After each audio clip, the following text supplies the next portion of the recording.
Thanks for joining for another Workshop Wednesday. I'm Jennifer Slattery with the League of Cities and Towns, and today we have our very own CJ Donovan with us to talk a bit about the legislative process and give us his insights. He's had hopefully he'll start with a little bit about himself and his career at the State House too. So give us that context, and we're excited to hear from you, CJ. Thank you.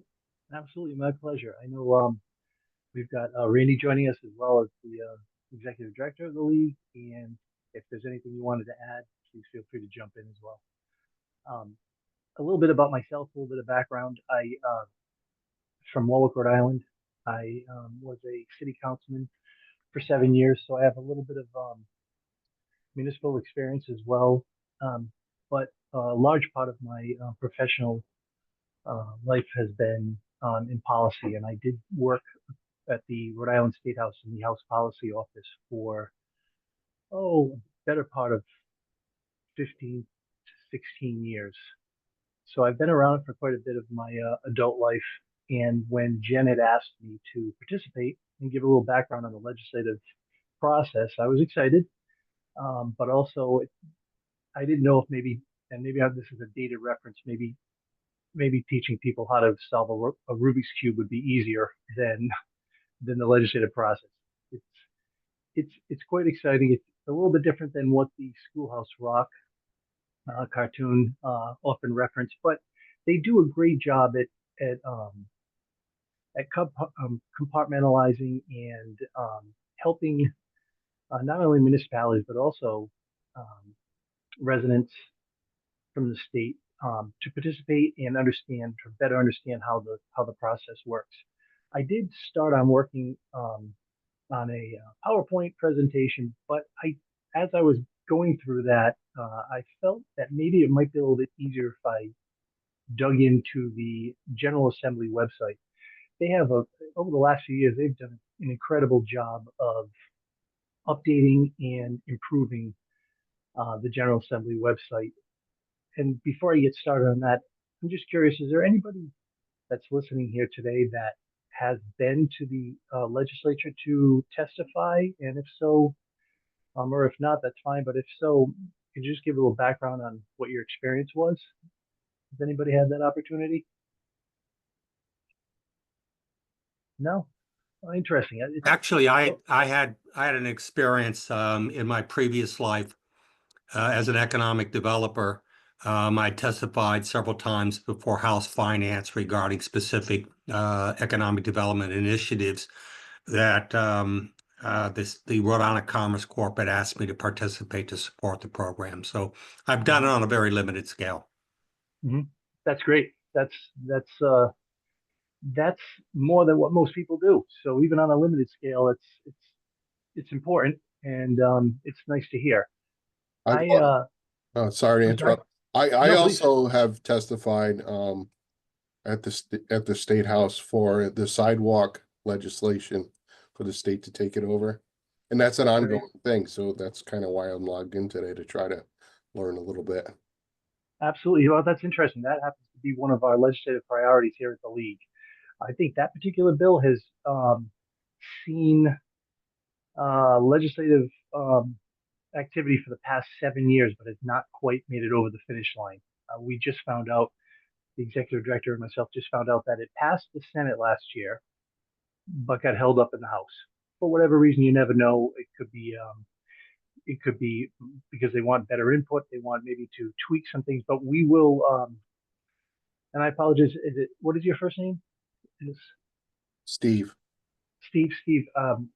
If you wouldn't mind, maybe we could. I could share my information. We could touch base offline about that particular bill, because Absolutely.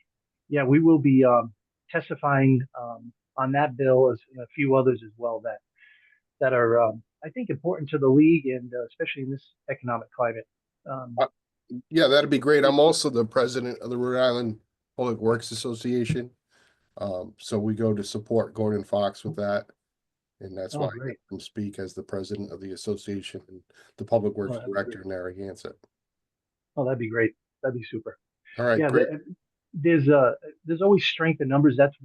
Here's a quick little overview when it comes to the state house and the state legislature. There's definitely some strength in numbers. So when you're going to testify, it's great if you can go up there and get access to some of the committees and some of the chairmen and some of the sponsors. But if you have a group of people going up there doing the same thing, it's a little more powerful. I think it really speaks volumes to the legislators who sometimes they're so busy with everything going on at the state house that maybe they don't necessarily see the effects of some of the legislation and what it may have on cities and towns. That particular bill, right out of the gate, was spoken about from Kevin McGee, that I think it was a Department of Public Works director in Coventry, who flat out called it an unfunded mandate. Right, And it's Kevin McGee, absolutely. McGee, yeah, Kevin He's McGee, behind yeah. that as well. Yep. And I think at one point, and Randy, if you want to jump in, at one point, I think this was something that was done by the state. It was transferred over to the cities and towns. So certainly one of the issues that we'll be looking at. I didn't mean to cut you off, Randy, if you had something you wanted to add to that. No, no problem. Yeah, so I don't remember exactly when it was that it was covered. I know it was some time ago, and I think really what it came down to was budget dollars was one piece, but I think the other part of it was that the communities wanted uh, uh, better quality sidewalks faster, because the state unfortunately isn't able to maintain and make those improvements as quickly as really what the residents of our communities deserve and ask for. So I think that has something to do with it as well. But the other piece of it that's very important is the liability aspect to the issues in the imperfections in the sidewalks that create the liabilities for the communities that actually weighs the bigger piece of the pie that's important to all of our communities. So we're hopefully going to tackle both, but maybe if at least even if we could just get that half of it for the time being, until the state coffers get a little bit better. Yeah, interesting bill. Like I said, it passed in the Senate last year, so there must be some appetite, at least on one half of the building. And our job here at the league, as well as anybody else who wants to help out in the municipalities, is to explain in an articulate fashion, just like Randy did, just how important it is for cities and towns. But having said that, it's nice to hear that there has been some participation over at the State House. A lot of people, either for whatever reason, are intimidated by the process, or even the time that the actual legislature goes in. There's a variety of reasons why people don't necessarily like to make their way up to the State House, but it is so impactful, especially um, with this current leadership. You've got a House and Senate that is extremely passionate about getting sides together and getting subject matter experts into the room to try and iron out their differences. Now, Randy just mentioned that, maybe we won't get a full loaf of bread on that bill, but if we can, you know, work at maybe getting a half a loaf this session and bringing to the attention to the legislators the issues that would warrant maybe another look at the other half, then sometimes these things get done over time. Nothing gets done overnight or one legislative session. And this is a perfect example. 7 years. That's a long time. But we do have some great help on the Senate that's going to help us with that as well. So I'm looking forward to that particular bill. Having said that, if there's anybody else that wanted to add to that that's been to the State House, I'd be happy to listen. I would welcome a more of a Q&A process here. Please feel free to interject at any time while I'm going over the General Assembly website. If you have any questions, it's probably best if we go that route rather than just having me speak for the full time and then waiting up for the questions. I'd much rather have the back and forth. Well, let me go ahead and share my screen now on the Rhode Island General Assembly website.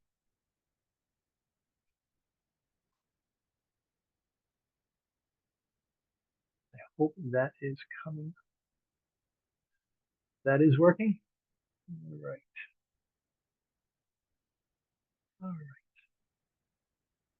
Why don't we just start with, and I apologize because I'm not sure, you never know what the audience is familiar with. So I'm not trying to, if I'm speaking to things that you're already familiar with, please indulge me. But like I said, interject with any questions beyond what I may be going over here. But like I said, this particular website has been improved upon over the last, I'd say, 8 to 10 years, and it's been incredible. They have really offered a more transparent, um, user-friendly uh, website that allows everyone, even from the comfort of your home, to get an idea of what exactly is taking place, when it's taking place. And for those people who maybe cannot necessarily get up there to see it, they have also included um, a watch schedule for the Capitol TV. So you can go into any of these committee hearings or even floor sessions, and watch these particular um, sessions live, or you can see here, you can hit the archives and see maybe what was that bill that we were talking about. For example, Stephen, you mentioned the um, the bill you testified on for the highway, for the maintenance of sidewalks. You can Right. go back to that.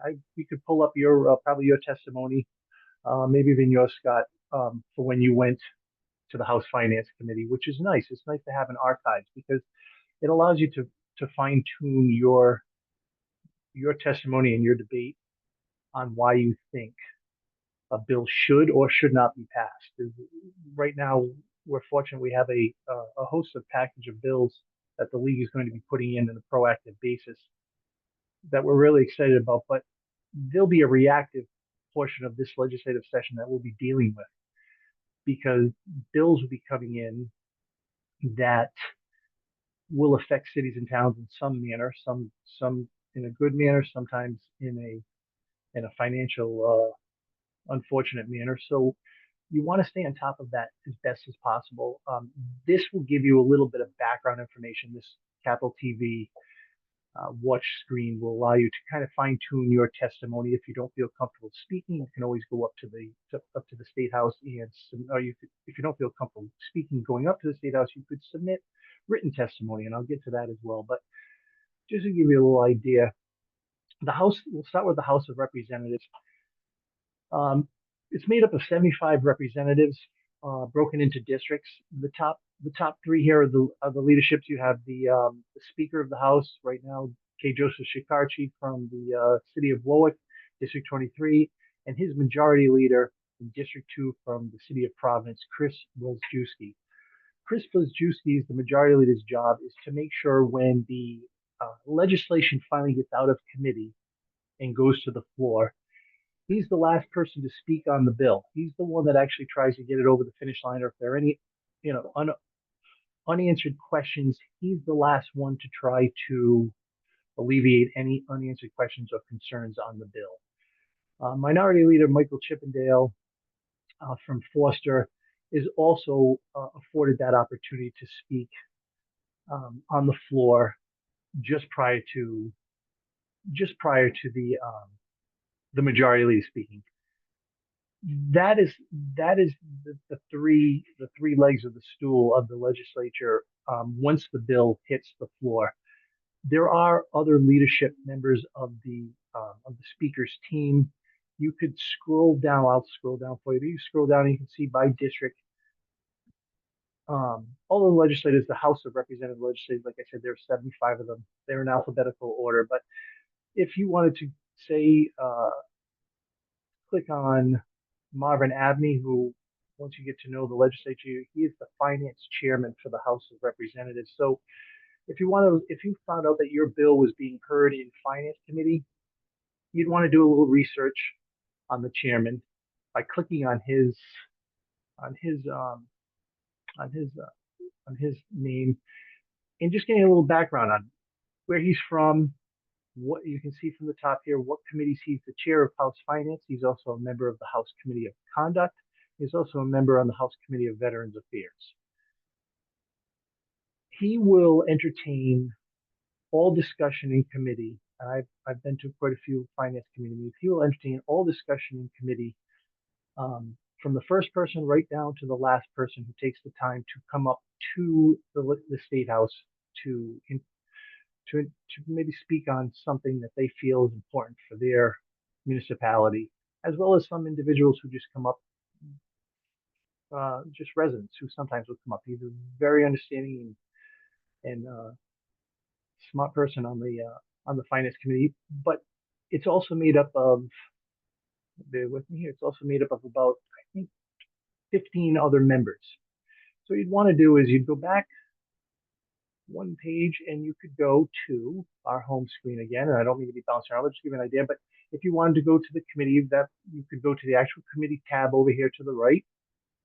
Click on there. You would then go to the House side. It's broken up to House, Senate, and Joint Committees. Joint Committees are interesting. One of those will be coming up very soon regarding the Washington Bridge, and I believe something else. So they have joint committees for different things as well. But if you scroll down to the Finance Committee, you'll see the actual makeup of that committee, starting with the chairman that we just saw in his own personal website, or excuse me, in his own personal breakdown on the state website, to your first vice chair, your second vice chair, Representative Alex Marzakowski, as well as the other members down below. What you might want to do, and this will probably be covered in next week's presentation, but if you do have a piece of legislation that you're interested in testifying on, you certainly want to reach out to the chairman as well as the sponsor of that legislation. And you could ask him or her to just listen to your point of view, or maybe accept an email from you. And I think, and I'm almost positive, I can't speak for every representative, but most representatives are extremely open to hearing from constituents, but also certainly municipalities and those who work within municipalities to express what they feel is either good or bad with a bill. Up here is the clerk of the Finance Committee, Christopher O'Brien. He actually kind of helps the chairman with all that testimony. When you get up to the State House, he's the one who signs you in. He's also the one who will take care of any written testimony. So if for some reason you can't make it up to the State House, he'll make sure that all of your written testimony is posted and online, not only for the legislators of that particular day and that particular meeting, but as I said earlier, for future meetings, if somebody wants to go back and see what you had to say or what was the opposition for or the reasons in favor of a bill. Let me go back to the House again. You can fool around with it. We don't have to do it now, but you can fool around with it by district. You can go to if you want to just see who is in party of the Democratic Party, maybe in the Republican Party, and the same is true for the Senate. You have the Senate tab, which breaks down the Senate leadership, again with the Senate President of the Senate. Interestingly enough, maybe I'm dating myself. Back in the day, it was not called President of the Senate. It was called the Majority Leader. The Majority was actually the number one person, and that recently got changed. I shouldn't say recently. That was probably about 10 to 15 years ago that got changed. So now you have a President of the Senate, Dominic Ruggiero, from District 4 in North Providence, and you can see he also represents parts of Providence, and newly elected Majority Leader Valerie Lawson from District 14, and their Minority Leader Jessica De La Cruz, who, again, all three legs of the stool when the legislative session begins and they're on the floor, they all have the opportunity to speak. Valerie Lawson, Senator Lawson, would have the opportunity to explain the bill, as would Senator Jessica De La Cruz would have that opportunity to give, if there is any opposition or issues with the bill, why she thinks maybe the rest of the legislature in the Senate, rest of the senators or her delegation may or may not want to vote for a bill. Broken down the same way by district, alphabetical order. If you wanted to actually reach out to them, like I was saying earlier, there is a little tab here where you could actually reach out to any legislator, and speak to them, and they'll get back to you. It's a great system, and they do get back to you in a timely fashion as soon as they can. One of the more interesting parts of the legislative website is this tab right here. This is actually a breakdown of all of the past sessions, all of the past bills, starting from 2025 all the way down to 2012. You also have House journals, which are extremely important. That's actually the legal journal that's been put together by the clerk of the House or Senate to see how your legislator may have voted and how the House or the Senate floor deliberations actually went. If you want, I'll just click on one. Well, you can fool around with that later. I don't want to spend too much time, but they're interesting. It's a little bit different than what you'll see over here on the format, but it's definitely something you might want to take a peek at when you have an opportunity. But so if you wanted to take a look at any bills in the State House, you would start with this tab right here, the bill status and history, and you could actually, well, because it's 2025, the session hasn't necessarily started yet. But if you go back to 2024, and you want to take a look at, let's say, finance, some of the bills that are in House Finance, it also goes down to Senate. It breaks down from House Senate. You could click on House Finance, and you could actually pick out a sponsor, let's say Chairman Abney. You could hit the enter button, and this will bring up every bill that Chairman Abney was the prime sponsor for. If you unclick this, it'll bring up every bill that Chairman Abney was on, but maybe not necessarily the prime sponsor. And that's important because the prime sponsor is the one shepherding that bill through that particular House or Senate. A lot of legislators will sign on to a bill, but it's the more or less the job of the prime sponsor to get that bill through committee, out on the floor, passed on the Senate or House floor, and then brought over to the other side of the building. Just to give you an idea what it would look like once you enter that information. If you actually have a bill number, a specific bill number, you can actually enter that there. If you don't have a specific bill number, but you know it's Chairman Abney who sponsored it, you could hit there, and this will bring up every bill that he was, I believe I took off prime sponsor. Every bill that he was prime sponsor of. So actually, his prime sponsorship of last year was the budget, 7224. That's one of the most important jobs of the House, and especially the House, is to get a balanced budget as submitted by the governor. The governor's office will do the work, and as you'll see, I think next week is the governor's budget address.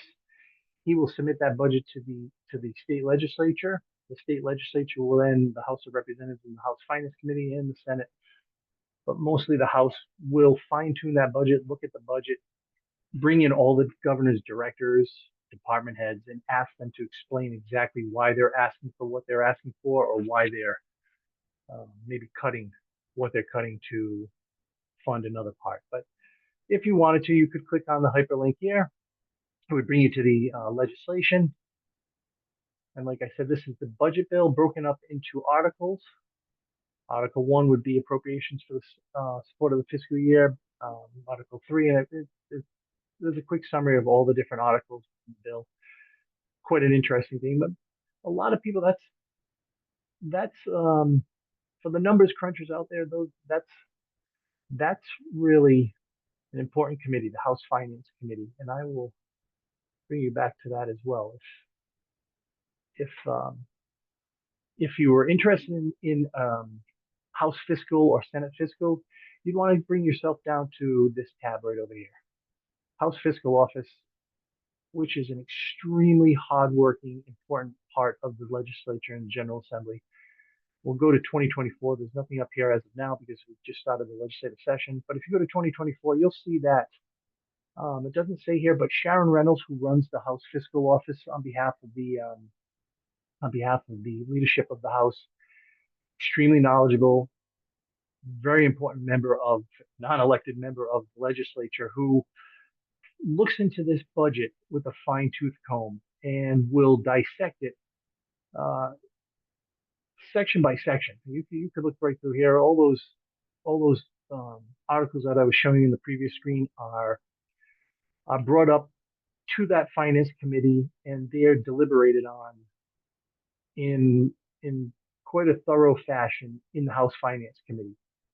You could actually then also see over here fiscal notes that were requested by the House Finance Office on different bills. Interestingly enough, the League has one of the few entities that has the ability to call for a House fiscal note or for a fiscal note on any legislation, which is very important, because if there is something coming down the pipeline that may or may not affect municipalities, We utilized it quite effectively last year with some of the legislation. It allows the bill to stop before it hits committee, and we're able to work with the finance department to try and see what kind of an effect this would have on municipalities, good or bad. You'll often sometimes, I'm not sure if any of you have ever received them, but you'll often receive an email from Steve Coleman, who is our municipal budget officer, who would send it out along with some other members of his staff to ask for input from municipalities to see whether or not this has an adverse effect. Once we get that information, it gives us a little more information to go forward when we are then going forward to testify on a bill.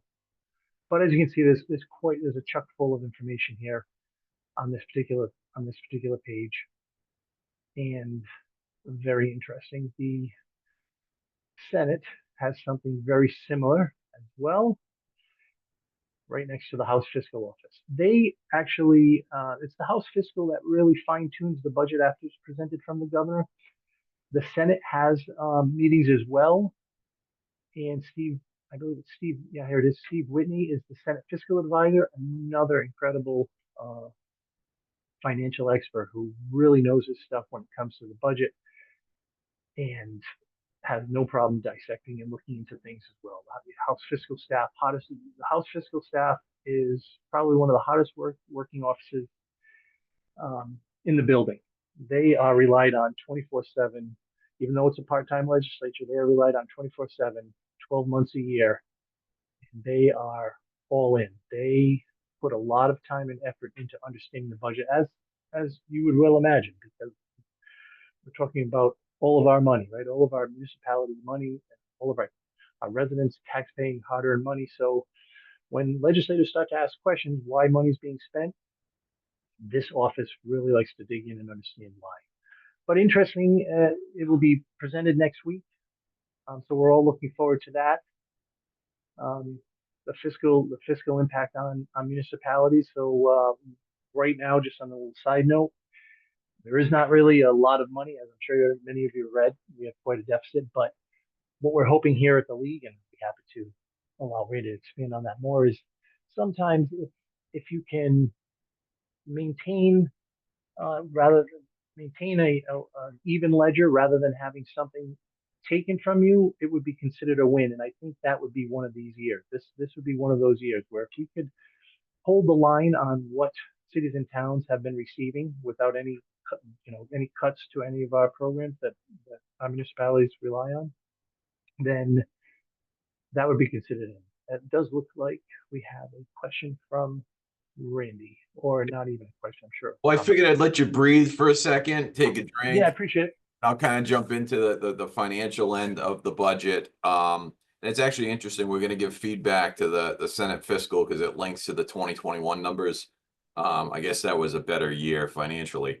What we're being told in the discussions we've had with the governor and his team is that we're going to be made whole for all of the munis, from status quo, so to say, where we're at this year, but potentially some additional education dollars to help with, some of those categorical needs for our communities, which really are your high-end costs, special education, transportation, and those types of things. So that's what we're looking at, which is really a great step in the right direction for us. It's meaning from where the dark clouds were over the whole budget before it actually was getting into. I think it's the fourth or fifth version that's finally going to be released tomorrow. But another thing I would just want to share off of the demo on the website that CJ was going through is that we also provide all of the services that you never need to be alone. CJ and myself, the whole team, Jen, we're here to help in all of these matters, whether it's prepping for testimony, getting additional documentation, collecting surveys and results from the other munis to be able to help the testimony, and also to give you the feedback on what the legislation really means. Sometimes you get the legislative attorneys drafting and it's not written, so to say, and I consider the simple English. So it's good to be able to get some of the insight to see what things really mean, so that before we start shooting up the flares, we kind of regroup, to be able to help in that process. So you're never alone. We're partners in this, and we are a full service league to help provide that for all of our members. One other piece too is we do have a legislative committee. So if there are bills that you're flagging in your organizations, to get them over to us, that we might not see it as an issue that needs to be flagged, but we can vet it through our legislative committee as well before bringing it back to the executive board, and kind of get it vetted through all the CEOs, to kind of get action on it. So that's a little more onto that nitty gritty of it. But we're going 24/7 with you, so never feel alone, and we're just a phone call or email away. Yeah, good point. Great points, actually. I know, Stephen, that particular bill, I don't mean to keep going back to it, but that actually the highway maintenance bill went to our legislative committee, and and it was quite interesting to learn a little bit of background information on that bill. It's nice that the league has such resources to tap into. That's really what is so instrumental to making a successful league or a successful opportunity to go over and testify, is the input from all of you and from municipalities, as well as from our CEOs and from our municipal leaders. But I would like to just quickly go back to sharing, because there are some other great little things that you should also be familiar with. Committees are made up. I know I showed that, but committee calendars, if you're interested in when a bill is going to be heard, right over here to your right, you have committee calendars. There are a few items on the committee. If you see over here, January 15th, which is today, there's a House Committee on Rules. Tuesday, January 21st, we're going to have a Senate Committee on Housing and Municipal Government. You can get an idea of what the agenda would look like just by clicking on that hyperlink, which is great. You can kind of see when your bill is coming up from clicking on the legislative committee calendar, and as well as commissions. Well, recently, within the last few years, commissions have been a big part of the legislative process. A lot of times bills don't necessarily make it over the finish line, as we know, over the finish line, but that lasts still 7 years. But so a lot of times bills will end in the formation of a commission. A lot of people say, well, that's just where bills go to die. But over the last few years, I'd have to say that that's not the case. Commissions serve a very important part for us here at the league. One of the advantages of being with the league is that we're often asked upon, and it's another issue that maybe I should address. We're asked to take a seat, or have somebody in our membership take a seat on a commission that may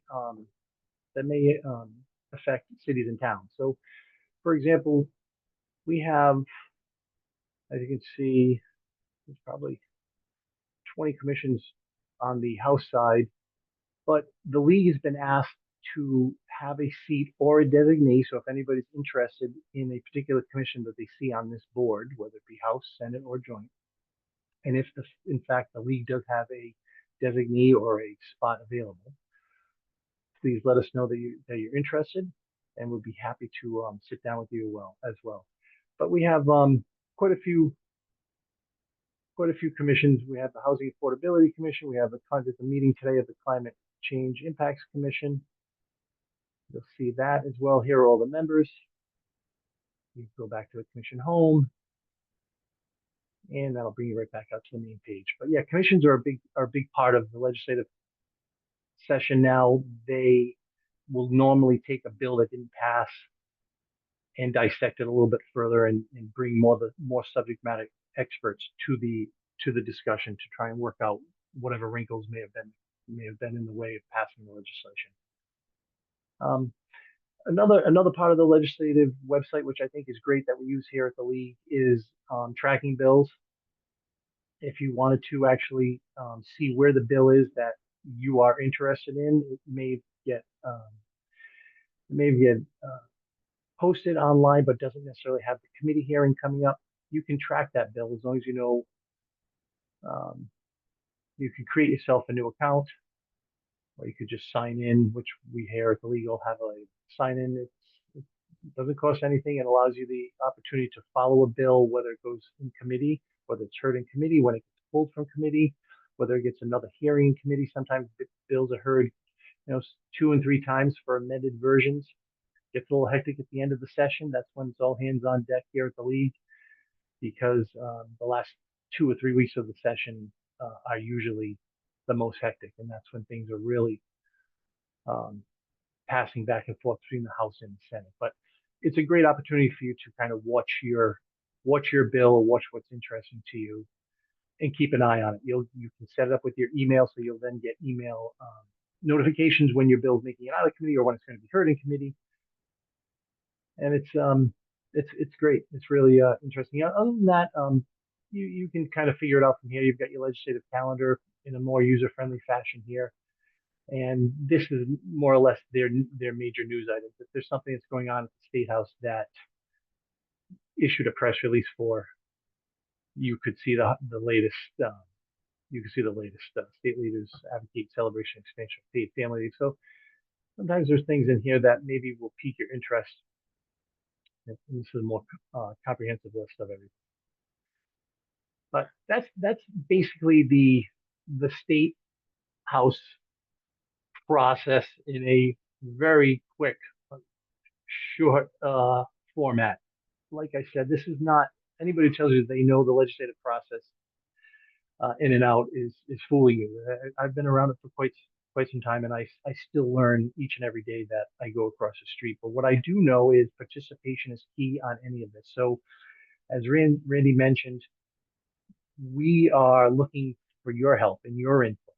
That only helps us and helps the cause of cities and towns. To be able to have your input is just incredible and very important for the process.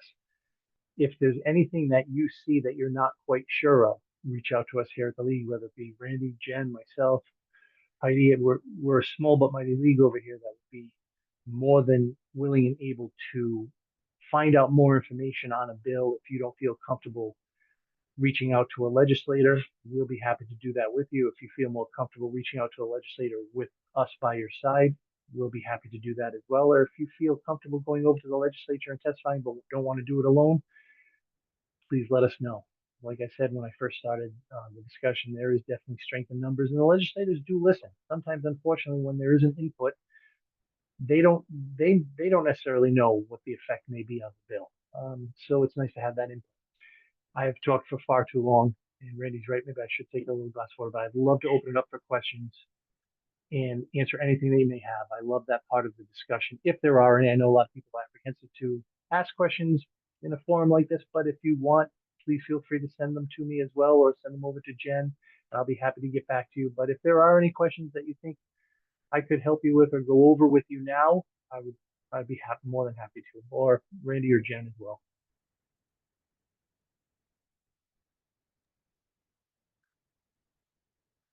Any questions for CJ? All set? All right. Well, thank you, CJ, for I appreciate your time. All of you. joining us. And like I said, if anybody has any questions, please feel free to reach out to us at the league. I think Randy really made an excellent point. We're a team here with all of you, and we're only as strong as all of you and all of your input makes us. So please reach out. Don't hesitate on any issue, even if you think it's an issue that is small. We would love to gain a little more information and get back to you with any and all information that you think would be pertinent to help your discussion when you are in your municipalities and going back to your city councils or to your municipal CEOs. But thank you so much, everyone. I appreciate it. Maybe we'll see you next week when we do more of a tracking advocacy presentation.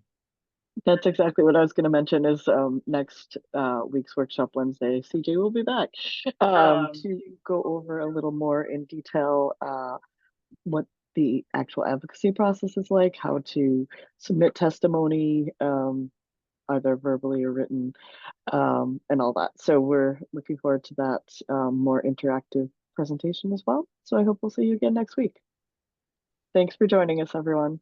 Thank you. Thank you.